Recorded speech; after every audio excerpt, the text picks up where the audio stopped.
अरे हम कंफ्यूज हो गए थे कि गुड मॉर्निंग है कि गुड आफ्टरनून है।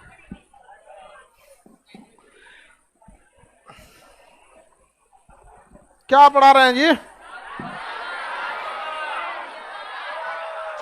राज्यपाल। आर्टिकल 153। 152 में तो राज्य होगा। राज्य के पास अपनी संप्रभुता होती है। संप्रभुता हो जाएगी तो राष्ट्र हो जाएगा, वो देश हो जाएगा पूरी तरह से। संप्रभुता तो देनी नहीं है उसे। समझ में आ रहा है ना? चलिए अब उसके आगे बढ़ते हैं। राज्यपाल। राज्यपाल इक्विवेलेंट काम करता है किसके? राष्ट्रपति के। राष्ट्रपति की इक्विवेलेंट काम करता है। चलिए अब आगे हम लोग समझते हैं। बोलिए बाबू।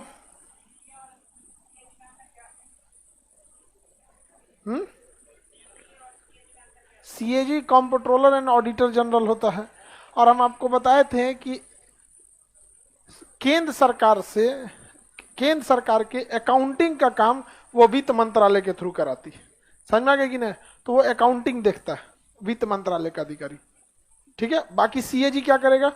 राज्यों का अकाउंटिंग भी देखेगा और ऑडिट भी करेगा।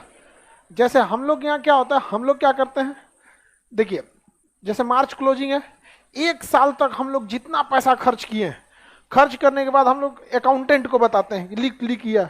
जैसे खाना आया तो किस कैटेगरी में जाएगा, सीमेंट वूमेंट आया बनने के लिए किस कैटेगरी में, किताब कॉपी आया तो किस कैटेगरी में। तो सरकार का पूरा एक कैटेगरी वाइज है कि हमारा खर्च किस कैटेगरी में जा रहा है। तो अकाउंटेंट को बताते रहते हैं, लिख ये लिख कितना आया, ये लिखो। दिन भर वो लिखते रहेगा, रात में पूरा हिसाब देगा, वाउचर काटेगा। मान के चलिए कोई टीचर है या कोई स्टूडेंट बेहोश हुआ, कुछ भी बीमार पड़ा, उसको ग्लूकोन डी आया तो लिखो। अब वो लिखेगा, चढ़ाएगा, वहां पे वाउचर काटेगा, उसका पूरा एक पोथा रखेगा डेली 365 दिन का। मार्च क्लोजिंग आ रहा है ना, तो पूरा अकाउंटिंग का हिसाब रखेगा, इतना पैसा यहाँ से आया था और यहाँ से गया। वो तो अकाउंटिंग हो गया। अब एक सीए होगा जो उसकी ऑडिट करेगी, कहीं गड़बड़ तो नहीं किया, फिर वो अपना मोहर लगाएगा, पूरा उसका एथराइज होता है, तो क्या हो गया? ऑडिट हो गया। अब ये ऑडिट करके हम लोग इनकम टैक्स को जमा कर देते हैं। तो कितना काम हुआ? 2।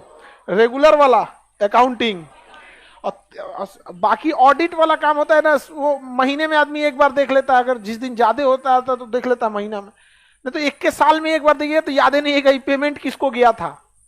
जैसे आप ही लोग बताइए, आप लोग का तो अभी बहुत कम ही खर्च रहते हैं, लेकिन अगर आप ही को अगर सोचिएगा कि जो 4,000 5,000 रुपया मंथ का खर्च करते हैं, अगर पूछा जाए कि जुलाई में जो 4,000 खर्च किए वो पूरा का हिसाब बताइए तो बता पाएंगे?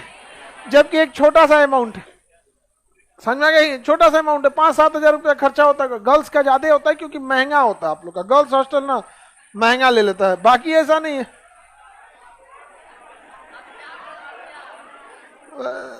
तुम लोग का ज्यादा महंगा होता है, आधा खर्चा तो तुम लोग उठे ले रहता है।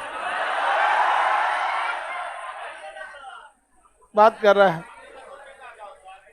लड़का नहीं, गर्ल्स हॉस्टल थोड़ा सा महंगा होता है, बॉयज की तुलना में थोड़ा सा महंगा होता है, क्योंकि उसमें सेफ्टी उफ्टी भी देखना रहता है, मेंटेनेंस भी ठीक ठाक से रहना चाहिए। लड़का सबका हॉस्टल है, चले यहाँ चलते रहे, हम वहां हमेशा गेट पे एक आदमी रहना चाहिए, क्योंकि ध्यान रखना पड़ता है। विस्तार करेगा? अरे बात देखो, कानून बनाना विस्तार कैसे होगा? संघ की कार्यपालिका का विस्तार कब होगा? जब उस विस्तार के लिए कोई ना कोई कानून बनाई जाएगी। ठीक है, कोई कानून बना देंगे तो क्या हो जाएगा? विस्तार हो जाएगा।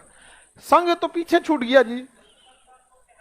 देखो तुम अभी 73-77 का क्वेश्चन पूछ रहा है, 73 और 77। जब हम यहां थे तो हम इस चीज को बढ़ा दिए थे कि नहीं बढ़ा दिए? अब हम आ गए हैं कहां पर? 153 राज्यपाल। अब तुम हमें बैक गियर ले जाके यहां ले जाओगे तो हम क्या करेंगे? मेरी भी मजबूरी समझो, हमको इतने लोग को देखना है, नहीं समझे? अब अगर किसी को अभी मूल अधिकार में दिक्कत आएगा तो हम क्या कहेंगे कि अब हम आपके मूल अधिकार का हनन कर रहे हैं, जाइए। अब हम गाड़ी आगे निकल चुकी है, रीट निकालिए जाके। अब चलिए अब आगे देखते हैं। राज्यपाल बताए कंपेरेटिवली अध्ययन करते हैं राज्यपाल से थोड़ा सा आगे बढ़ के। देखिए देश के लिए जिस तरह से क्या था, संसद, देश हो गया, यहां क्या हो गया? राज्य हो गया। क्या हो गया? राज्य हो गया। ठीक है। देश के लिए कानून कौन बनाएगा? संसद बनाएगी। कौन बनाएगा? संसद के कितने सदन? लोकसभा, राज्यसभा। सदन कितने? 2 ही होते हैं। आप बताइए अंग कितने? 3। राष्ट्रपति तीसरा अंग हो गया, बहुत महत्वपूर्ण अंग है। उसी तरह यहां कौन कानून बनाएगा? विधानमंडल। विधानमंडल। माइक को क्या हुआ जी? विधानमंडल। विधानमंडल के कितने हिस्से होंगे? 2। विधानसभा और और इधर राज्यपाल। लेकिन क्या राज्यपाल के पास वास्तविक शक्ति है? वास्तविक शक्ति बता तुम। हाँ, तुम ही को पूछ रहे हैं। हाँ, राज्य की वास्तविक शक्ति किसके पास होती है? बीच में कोई नहीं बोलेगा, बस वही बोलेगी पोलियो ड्रॉप। हाँ, मुख्यमंत्री। और देश की? प्रधानमंत्री। ठीक है, अब इनकी कंपैरेटिवली अध्ययन कर ले। संसद इक्विवेलेंट विधान। यहां जाने के लिए लोकसभा के लिए आयु 25 साल, तो विधानसभा के लिए भी 25 साल होना चाहिए। लोकसभा 5 साल के लिए, विधानसभा भी 5 साल के लिए। लोकसभा जनता द्वारा चुन के जाता है, विधानसभा भी जनता द्वारा चुन के जाता है। लोकसभा 5 साल से पहले भी भंग हो सकता है, विधानसभा भी 5 साल से पहले भंग हो सकता है। प्रधानमंत्री किधर बैठते हैं? लोकसभा। मंत्रिमंडल किधर बैठेगा? लोकसभा। अतः राज्य में मुख्यमंत्री किधर बैठेगा? विधानसभा। राज्य का मंत्रिमंडल विधानसभा। यह भंग हो सकता है, अतः इसे अस्थायी या निम्न सदन। तो यह भी राज्य में भंग हो सकता है, अस्थायी या निम्न सदन। इधर जाने के लिए 30 साल, तो इधर भी आने के लिए 30 साल। बताइए क्या इस राज्यसभा में जनता वोट डालती है? नहीं, जनता वोट नहीं डाल। अतः इसे अप्रत्यक्ष सदन। कौन सा सदन? तो विधान परिषद को भी अप्रत्यक्ष सदन, विधान परिषद भी अप्रत्यक्ष सदन होता है। मतलब दोनों का मिलकर है काम करना, किसी को कोई दिक्कत नहीं ना। अब एक एक करके आगे बढ़ते हैं। राज्यपाल में किसी को प्रॉब्लम नहीं, काम बस ऐसे नाम के लिए बैठा दिया गया राज्यपाल। देखिए राज्यपाल के पास एक ऐसा पावर होता है जो राष्ट्रपति के पास नहीं होता। राज्यपाल के पास जब कोई विधेयक पास होके जाता है ना, तो राष्ट्रपति की तरफ वीटो भी लगा सकता है। लेकिन राज्यपाल के पास एक एक्स्ट्रा पावर ये है कि वो विधेयक को संरक्षित रख लेता है, जिसे कहता है कि हम इसे केंद्र सरकार के पास भेजेंगे ताकि वो जांच करे। लेकिन राष्ट्रपति के पास जब विधेयक जाता है तो या तो वीटो करो या तो लौटाओ। अब वो किसके लिए रखेगा? यूएनओ भेजेगा? तो उसके लिए भेजने वाला कोई है ये नहीं, वो सुप्रीम है देश का, तो वो कहीं नहीं भेज पाता है। बाकी राज्यपाल की शक्तियां सेम रहते। उसके बदले यूज कौन करता है शक्तियों को? मंत्रिमंडल। मुख्यमंत्री और मंत्री। मुख्यमंत्री को दिया जाता है, मुख्यमंत्री के हिसाब से अन्य मंत्रियों को डिसाइड कर दिया जाता है। और ये मुख्यमंत्री बनिए, अगर आप प्रधानमंत्री या मंत्री बनना चाहते हैं तो बिना संसद के सदस्य बने 6 महीने तक क्या हो सकते हैं? मंत्री। तो राज्य में भी आप 6 महीने तक बिना विधानसभा का सदस्य बने भी क्या हो सकते हैं? मंत्री। तो ये थोड़ा सा कंपैरेटिवली आपको ध्यान समझ में आ रहा है कि नहीं आ रहा? हर राज्यों के पास अपनी अपनी क्या है? विधानमंडल। क्या है? विधानमंडल। लेकिन देश में संसद तो क्या है? एक ही है, विधानमंडल तो अलग अलग है। हम इधर की ओर चले। इससे पहले राज्यपाल बढ़ा दिए थे आपको, कितने से चालू हुआ था? 153। 153। देखिए 153 शॉर्टकट क्या था? रकानी कायोसस। रकानी कायोसस। रकानी कायोसस। कितने से चालू हुआ था? 153। 153, 54, 55, 56, 57, 58, 59।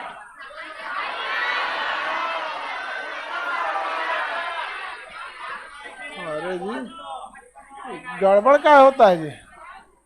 59। हम 69 लिख दिए, ज्यादा आगे बढ़ गए थे। यहां तक बता दिए थे। राज्यपाल का पद कनाडा से आया है। एक ही व्यक्ति 2 राज्यों का राज्यपाल रह सकता। वह कार्यपालिका का औपचारिक प्रधान होता है। वास्तविक प्रधान मुख्यमंत्री हो। उसकी नियुक्ति होती है, निर्वाचन नहीं होता। नियुक्ति प्रधानमंत्री के सलाह पर राष्ट्रपति करते हैं और राष्ट्रपति उसका त्यागपत्र लेते हैं। कार्यकाल उसका 5 साल, लेकिन वह राष्ट्रपति के प्रसाद पर्यंत रहता है। जब चाहे तो राष्ट्रपति हटा सकते हैं। योग्यता भारत का नागरिक 35 साल आयु। शर्तें उस राज्य का निवासी नहीं हो। पागल दिवालिया नहीं हो, लाभ के पद पर नहीं हो, मंत्रिमंडल का सदस्य न हो, विधानसभा या संसद का सदस्य न हो, शपथ हाईकोर्ट दिलाता है उसे। कौन दिलाएगा? हाईकोर्ट। 2 राज्यों का राज्यपाल एक साथ बन सकते हैं, किसी को कोई दिक्कत? यहां तक तो कंप्लीट बता दिए थे, अब इसके आगे बताना था। हाँ,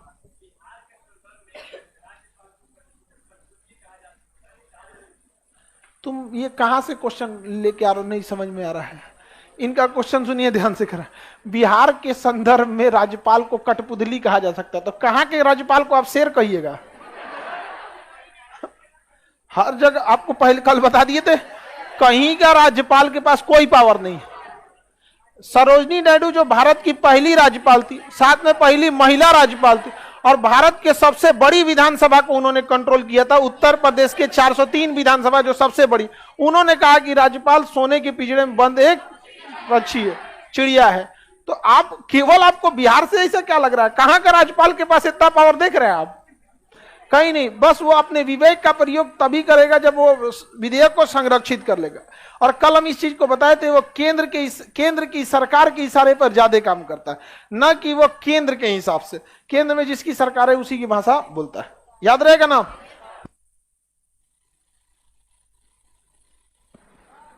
बोलिए बाबू। राज्य में आपात लगाओ तो आगे बोलिए बाबू। नहीं, आपात के आगे नहीं सुनाई दिया। हाँ, राज्य में आपात लगाओ तो ये बताओ तुमको किस हिसाब से लग रहा है कि राज्य में आपात लगाओ तो राज्यपाल को हटाने में क्या दिक्कत है? राज्यपाल को एगो फोन जाएगा, है इसको हटा दीजिए, एगो बदले में दूसरा राज्यपाल आएगा, क्या दिक्कत है? इसका मतलब आप दिमाग नहीं लगाए। एक बात, राज्य में राज्यपाल आपात लगा है तो राज्यपाल को हटाने में क्या जा रहा है? कोई विदेश से आक्रमण हो जाएगा राज्य में, एक दूसरा राज्यपाल आएगा, उस शपथ ले लेगा, उनको थमाएगा, अपना बोरिया बिस्तर समेटिए, अब हम यहाँ रहेंगे। यहाँ पे कौन बेडरूम था पूरा किचन करके रखे हैं जी आप? किचन में पूरा सब्जी छिड़कले हैं, हाँ ठीक से नहीं रहते हैं जी आप, हो गया खत्म कहानी। उसमें क्या दिक्कत है? राज्यपाल चेंज हो जाए, कोई बहुत बड़का चीज है? देखिए, जिसको जनता ने नहीं चुना है, देश उसे बड़ी जल्दी साइड कर देता है। देश लोकतंत्र है, यानी जो हम बोलेंगे जनता वाले, वही उन्हीं की सुनी जाएगी। राज्यपाल हम आपको कहां तक बता दिए? 159। अच्छा, हमें सारे बड़े पद पर एक एक्स्ट्रा अनुच्छेद छोड़ दिया जाता है और कह दिया जाता है कि राज्यपाल वह कार्य को भी करेगा जिसकी चर्चा इस संविधान में नहीं है। यह बैकअप के लिए एक अनुच्छेद रखा जाता है। यही अनुच्छेद राष्ट्रपति के लिए भी रखा गया था, और यहाँ किसके लिए रख दिया गया है? राज्यपाल।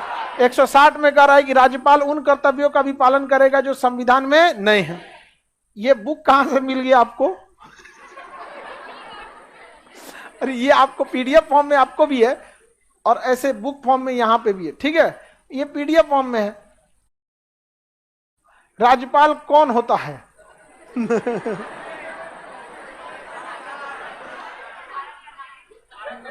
भारत का नागरिक। तो गवर्नर के पास पावर ज्यादा है या नहीं है? अब आर्टिकल 161, राज्यपाल यानी गवर्नर फांसी की सजा को छोड़कर और सैन्य न्यायालय की सजा को छोड़कर बाकी सजा को माफ कर सकते। लेकिन क्या सैन्य न्यायालय की सजा माफ कर पाएगा? कोर्ट मार्शल को माफ कर पाएगा? न, केवल और केवल नॉर्मल सजा को माफ। अगर किसी को आजीवन कारावास है उसको माफ कर सकता है। लेकिन हम आपको जब केंद्र में पढ़ा रहे थे, भाग 5, तो आपको पढ़ाए थे कि राष्ट्रपति भी इसको माफ करते हैं, तो गृह मंत्रालय से रिपोर्ट मांगते हैं। गृह मंत्रालय कहता है नहीं, इसको छोड़ दीजिए, फांसी उसी मत लगाइए यहाँ पे, तो छोड़ दिया जाता है, और नहीं तो उसको ऐसे ही छोड़ दिया जाता है। ऐसे भारत में राज्यपाल भी यही कर सकते हैं, अपराधियों को छोड़ सकते। कई बार अपराध ऐसे हो जाता है ना, गुस्से में आके क्या हो जाता है? अपराध हो जाता है। कई को आदतन अपराधी होते हैं सब, तो उसको रिपोर्ट लगाया जाता है कि गृह मंत्रालय द्वारा कि ये कई बार अपराध कर चुका है, ये आदतन अपराधी है। और कई बार इंसान ना आदतन अपराधी नहीं रहता, उसके सामने ऐसा हो जाता है कि दूसरे को मार देता है। तो कोर्ट भी इस चीज को थोड़ा सा समझती है। तो जैसे मान के चलिए आप आदतन अपराधी हैं, एक बार डकैती किए थे, कहीं चोरी किए थे, किसी को धमकी दिए थे, किसी के घर लूट लिए थे और किसी का मर्डर कर दिए, तो आपको पक्का फांसी सुना देगा वो। लेकिन आप पहली बार गए, किसी को इससे पहले कोई अपराध नहीं किए, मर्डर कर दिए, तो जज को लगेगा कि आदतन अपराधी नहीं है, लेकिन गलत काम तो किया है, छोड़ेंगे क्या लिए? छोड़ेंगे तो कोनो मार के चल जाएगा, जनसंख्या का समस्या नहीं रहेगा। सीरिया में देखिए ना, कहीं जनसंख्या की समस्या, डेली 5 लाख 6 लाख साफ हो रहा है सब। यूक्रेन में अगले कई साल तक जनसंख्या की कोई समस्या नहीं आने वाली है। अफगानिस्तान में आधा तो तालिबान वाला साफ कर दिया। आगे बढ़ जाए तो 161 में क्या है, दया याचिका, मर्सी अपील। मर्सी मतलब दया, अपील, मर्सी अपील। किसका मर्सी अपील? राज्यपाल। लेकिन 72 में क्या है, राष्ट्रपति की दया याचिका। जब हम राष्ट्रपति से क्या मांगते हैं? दया याचिका। लेकिन 161 में राज्यपाल का दया याचिका, तो हम यहां के भी राज्यपाल से मांग सकते हैं। लेकिन यह राज्यपाल माफ करे या ना करे, अब ये किससे रिपोर्ट मांगेंगे? गृह मंत्रालय। किसके पास है? गृह मंत्रालय। तो गृह मंत्री अवेलेबल है तो गृह मंत्री से, नहीं तो मुख्यमंत्री ही गृह मंत्रालय का पावर रखता है। मुख्यमंत्री के बाद राज्य का सबसे पावरफुल पद गृह मंत्रालय आता है। सारे अधिकारी किसके अंडर आते हैं? गृह मंत्री। पुलिस, रिजर्व पोस्ट सब किसमें? गृह मंत्री। और उधर प्रधानमंत्री के बाद सबसे बड़ा पावर गृह मंत्री के पास। किसी को कोई दिक्कत? आगे बढ़ जाए, आगे बढ़ जाना। 161 में किसी को दिक्कत नहीं है। 162 किसी काम का नहीं है, राज्य की कार्यपालिका शक्ति का विस्तार। एक्सटेंड कर देगा राज्य की कार्यपालिका शक्ति को। राज्यपाल को लगेगा नहीं, एक और अधिकारी नियुक्त कर देते हैं, डीएमएसपी के बगल में एक और नया टाइप का बना देते हैं, तो विस्तार कर सकता है? नहीं कर सकता है। तो इसमें कोई बहुत बड़ा नहीं। 63, 163, 164 ये आ गया आपका किसके बारे में? मंत्रिमंडल। और इसमें क्या है बहु? विस्तार। किस चीज का विस्तार? कार्यपालिका शक्ति का विस्तार। 163, 164। देखिए, राष्ट्रपति को सहायता एवं सलाह देने के लिए क्या होगा? एक मंत्रिमंडल होगा। क्या होगा? मंत्री परिषद। क्या होगा? मंत्री परिषद। और इस मंत्री परिषद का हेड कौन होगा? सीएम। और इस सीएम के सलाह पर राज्यपाल अन्य मंत्रियों की क्या करेंगे? नियुक्ति करें। अन्य मंत्री की नियुक्ति करेंगे। तो बताइए, किसी राज्य में प्रधान कौन व्यक्ति के पास कौन मंत्रालय जाएगा, ये कौन डिसाइड करेंगे? लेकिन उस मंत्री को शपथ कौन दिलाएगा? राज्यपाल। अच्छा, सुबह में शपथ दिलाएं और शाम को मुख्यमंत्री का मन कहा कि ना, गलत हो गया, इनको दूसरा मंत्रालय देने लायक है, तुरंत राज्यपाल को फोन करेंगे, उनको भगा दीजिए और दूसर को लगाइए। यहाँ पे दूसर को लगा देंगे। इसका मतलब यह हुआ कि मंत्री राज्यपाल के प्रसाद पर्यंत काम करते हैं, जब तक राज्यपाल की इच्छा है कहने के लिए, जबकि वास्तविक रूप से वह किसके इच्छा अनुसार? सीएम। लेकिन जब संविधान पूछेगा तो आपको वही बोलना पड़ेगा जो लिखा है। तो मंत्री किसके प्रसाद पर्यंत? राज्यपाल। और केंद्र में मंत्री किसके प्रसाद? राष्ट्रपति के प्रसाद। लेकिन सारा पीछे से गेम किसका होता है? प्रधानमंत्री। और राज्य में मुख्यमंत्री। किस मंत्री को कौन विभाग दिया जाएगा ये कौन डिसाइड करेगा? सीएम। लेकिन ऐसे आप ऑन पेपर क्या लिखेंगे? राज्यपाल। राज्यपाल समझ में आ गया कि नहीं? राज्यपाल का कुछ खास पावर नहीं होता। आगे बढ़ जाए।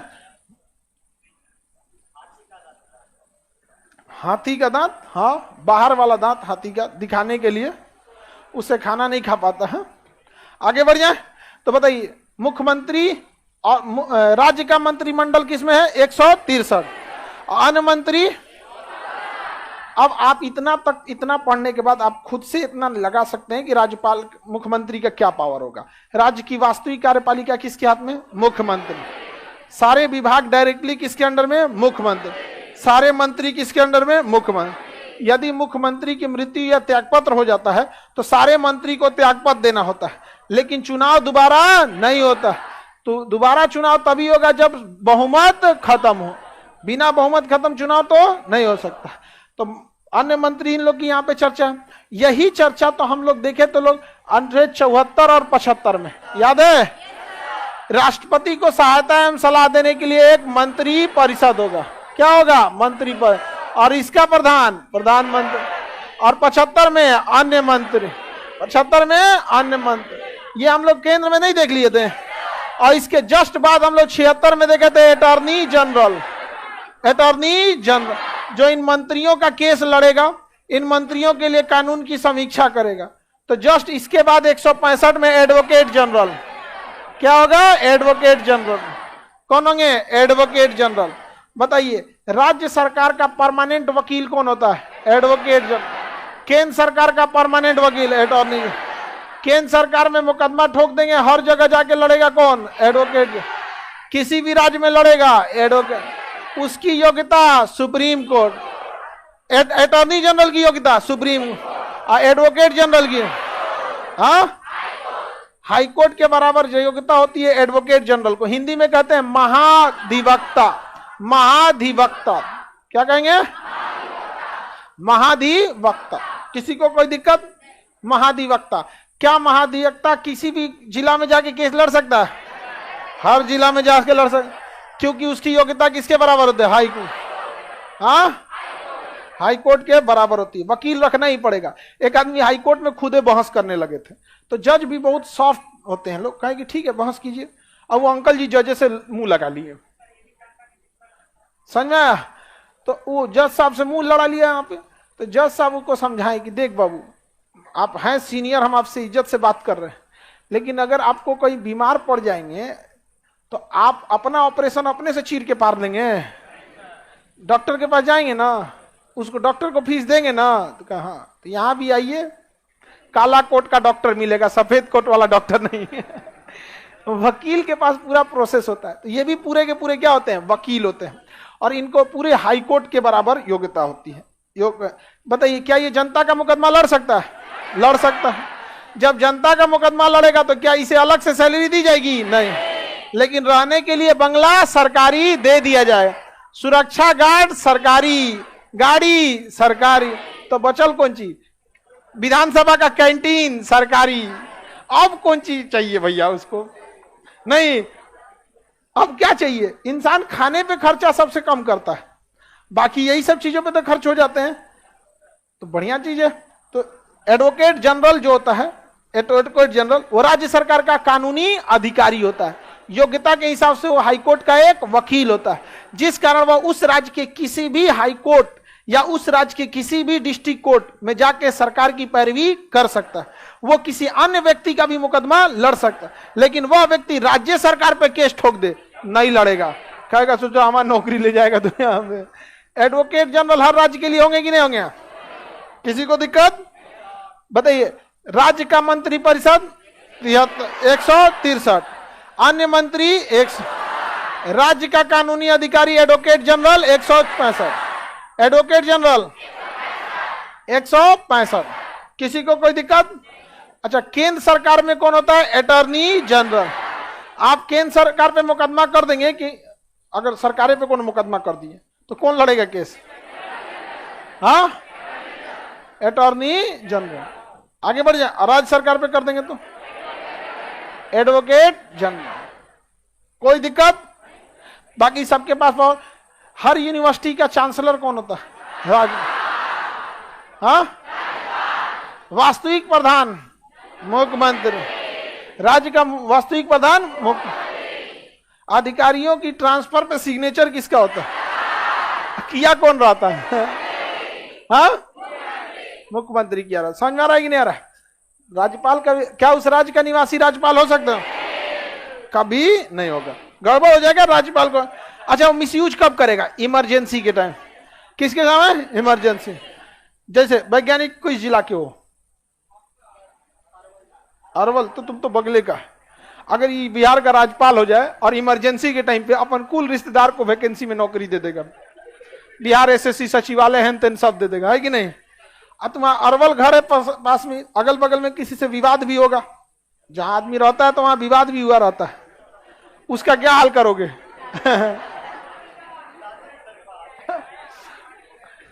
पूरा बीएमपी का बटालियन उतार देगा, मटका चितकाबरा डंडा ले जाके। तो मिसयूज ना हो इसलिए होता है।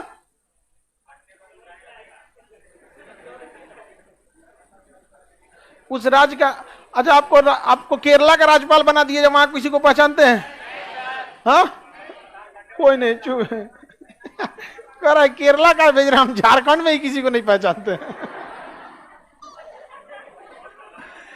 राज्यपाल समझ में आ गया? क्वेश्चन पूछा जाए। मुख्यमंत्री राज्य के कार्यपालिका का कैसा प्रधान होता है? राज्य के मंत्रिमंडल में क्या चल रहा है इसकी सूचना राज्यपाल तक कौन ले जाता है? मुख्यमंत्री। कौन ले जाएगा? किसी मंत्री को नियुक्त करने या हटाने की सिफारिश राज्यपाल से कौन करता है?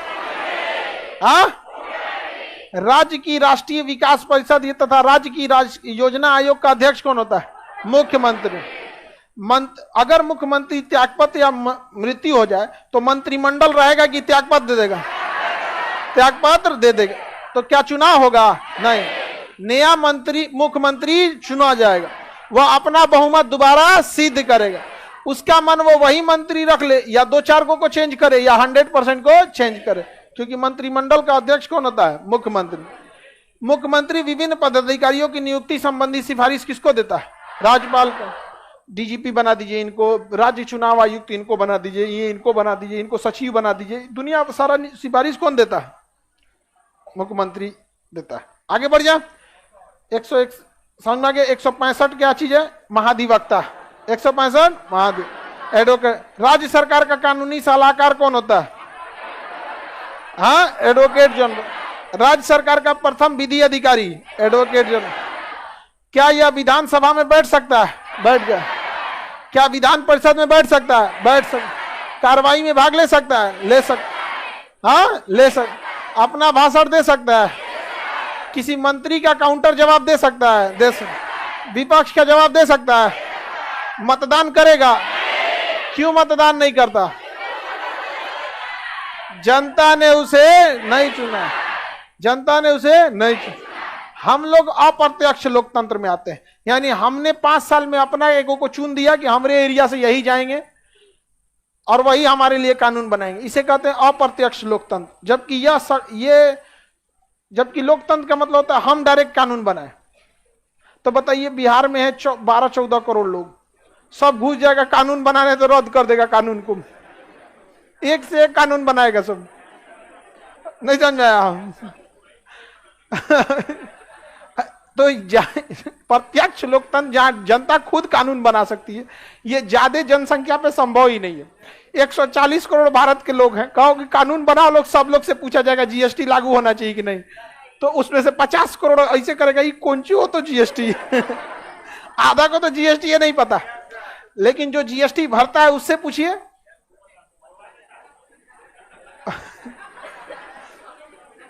जीएसटी कटता है तो दुख होता है, कभी कभी रिटर्न आता है तो अच्छा लगता है। जिसको जो सामान महंगा मिलता है, अब जैसे एसी है, अगर बड़ा एसी ले लेते हैं 1 लाख का, तो कोई नॉर्मल आदमी खरीदेगा 1 लाख का उसको पड़ेगा। हम लोग लेंगे, जीएसटी भरते हैं कंपनी के नाम पे, तो उसमें से 28% की छूट मिलेगा, तो बिना मोलाई 28,000 रुपया वापस आ जाएगा। कितना अच्छा लगेगा? नहीं समझ आया? बहुत अच्छा लगेगा। आप लोग जब जब एडमिशन लेते हैं लोग ना, 10 रुपए का भी एडमिशन लेंगे तो उसमें से 18% काट के चला जाता है। तब हमसे पूछिए कैसा लगता है तो हमसे तो डेली लेके जा रहा है, जितना एडमिशन हो, ऑनलाइन ऑफलाइन, वेबसाइट, एप्लीकेशन, जहां भी आए सब में से लेके जा रहा है। हम कभी साल 6 महीना पे कुछ खरीदारी करने जाएंगे तो एगो सामान पे दे देगा, लीजिए आप तो हमको देते रहते हैं जीएसटी, आप काहे दीजिएगा? समझ में आ गया कि नहीं गया? तो कभी कभी होता है, तो आदमी को लगता है चलो भैया कुछ तो दे रहा है यो नहीं देता तो क्या कर लेते।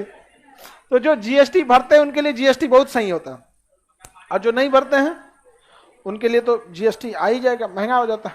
आगे बढ़े तो क्या बड़े जनसंख्या को ध्यान में रखते हुए प्रत्यक्ष लोकतंत्र संभव है? प्रत्यक्ष लोकतंत्र पंचायत में संभव है। गांव में 400-500 आदमी मिलकर एक के बार फैसला सुना देता है, नहीं तो वो तो अप्रत्यक्ष 5 लोग मिलके सुना देते हैं। लेकिन ऐसा अगर हो जाए गांव में कि सारा गांव का आदमी आए जो 18 साल से ऊपर का है, समझ में आ गया कि कानून बना दो वहां पे, तो गांव में ना जो बूढ़े आदमी होते हैं उनका दबदबा रहता है उनका बहुत दबदबा होता है। और ना अगर आपका जब तक दाढ़ी मोछ पका नहीं है ना, तब तक वो आपको उतना ध्यान से नहीं, आप अभी बच्चा हो लो, सीखो, अब तो सीखो। आदमी का मनोबल गिरा के रख देते हैं लोग। आदमी कहता है ऐसा आदमी ऐसा नहीं क्वालिफिकेशन रखे जो अपने हाथ में है ये नहीं है, अब कुछ धूप में जाकर पकाएगा इसे वो कहने का सेंस है कि बूढ़ा हो पहले तब बात सुनेंगे। अब आप लोग को तो कोई वैल्यू नहीं देगा। लोग बाबा दादा अपने घर का बाबा दादा दे देगा, बगल वाला कहेगा ए लौंडा छोटा कौन सी पता है इसको, नहीं समझा, नहीं सुनता। दो दिन भइल ना तारा पटला गईले ज्ञान देवे लगलो। 4 को सुना के रख देगा लोग। तो हम लोग रहते हैं अप्रत्यक्ष लोकतंत्र में, हम जिसे चुन के भेजे वही कानून हमारे लिए बनाएगा, बाकी कोई कानून नहीं बना सकता। याद रहेगा ना? अब आगे बढ़ा जाए। 165 समझ में आ गया कि नहीं आ गया? अब चलते हैं विधान परिषद की ओर। किधर चलते हैं? विधान परिषद, विधानसभा और विधान परिषद की ओर। चलिए पहले इतना हटाते हैं, विधान परिषद को देखते हैं। विधान मंडल, विधान मंडल, विधान मंडल, विधान मंडल का 2 भाग, विधानसभा, विधानसभा और विधान परिषद। अंग्रेजी में इसे लेजिस्लेटिव काउंसिल कहते हैं।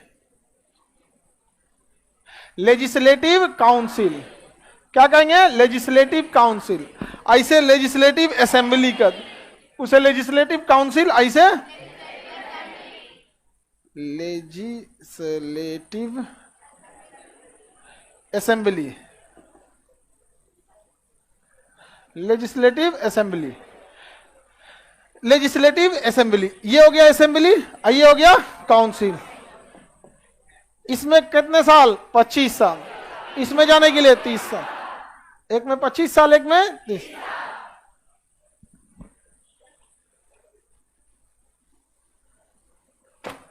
आगे बढ़े? चलिए अब ध्यान से देखते हैं लेजिस्लेटिव असेंबली और लेजिस्लेटिव काउंसिल में अंतर। इसमें डायरेक्ट जनता वोट नहीं देती।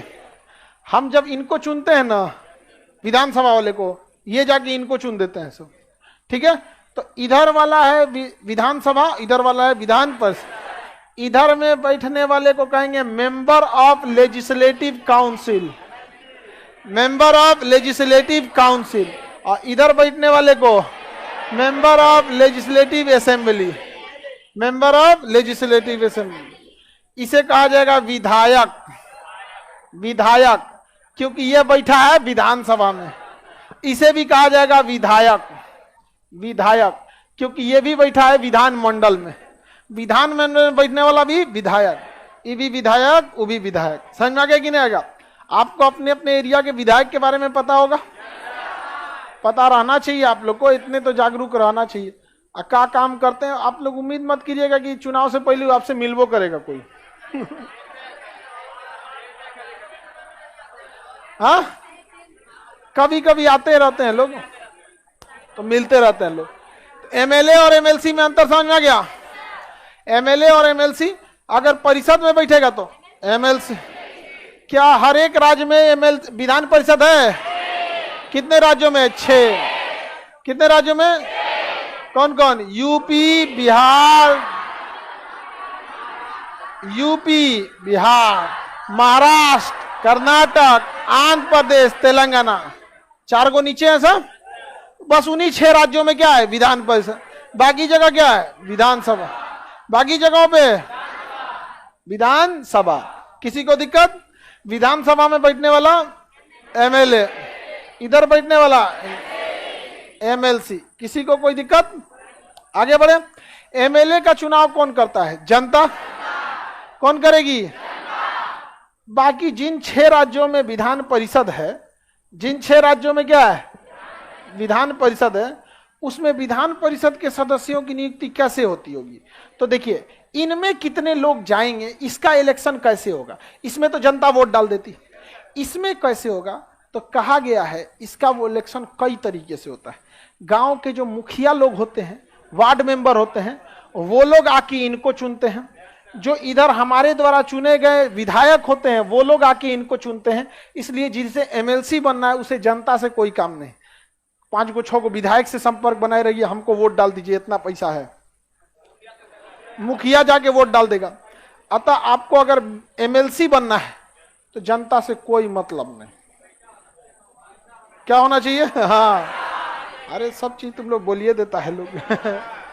और अगर इधर जाना है तो किससे वोट होना चाहिए? जनता। अगर जनता के पास वोट नहीं है तो आप विधानसभा में उधर नहीं जा सकते। इधर जाने के लिए, क्योंकि इसमें देगा मुखिया, वार्ड वाला और ये विधायक जीते हुए, तो ये आपको वोट काहे देगा? इसको कहिएगा कि हम विकास करेंगे बहुत, हमको वोट दीजिए, मुखिया कहेगा हमरा मत सुनाओ, इस सब स्लोगन ने पहले से याद रख लो। नहीं समझ, वो तो जनता के आगे ना आगे कहा जाता है कि जनता ऐसे कीजिए वैसे कीजिए, जनता हो जाती है। इसमें जनता वोट डालती है, इसमें विधायक वोट डालेगा। अब विधायक से जाके कहिएगा, सारा विधायक बैठा रहेगा, हम आप लोग के लिए काम करेंगे, हमें वोट दिल्ली, कहेगा देख ससुरात नहीं, मगरमच्छ को तैरना सिखा रहा है। समझ में आया कि नहीं? कहेगा इस सब पैतरा हमको पता है यहाँ पर। कहा वो सब छोड़ो, हमरा कौन चीज मिलतो। तो बताइए, विधान परिषद में जाने के लिए जनता की वोट की जरूरत है, लेकिन इधर जाने के लिए जनता की वोट की जरूरत है। किसी को कोई दिक्कत? चलिए, तो एमएलए और एमएलसी समझ में अंतर आ गया। यहाँ पे हर राज्य में अलग अलग विधानसभा है, क्योंकि ना राज्य भी तो 28 है। समझ में आ गया कि नहीं? उसके अलावे दिल्ली में केंद्र शासित होने के बावजूद विधानसभा है, पांडिचेरी में भी विधानसभा। जैसे संसद तो हम लोग एक बार याद कर लिए थे कि लोकसभा में 545, क्योंकि पूरे देश के लिए एक वो था ही। इसमें तो अलग है, राजस्थान का अलग, झारखंड का अलग, यूपी का अलग, बिहार का अलग। समझ में आ गया कि नहीं?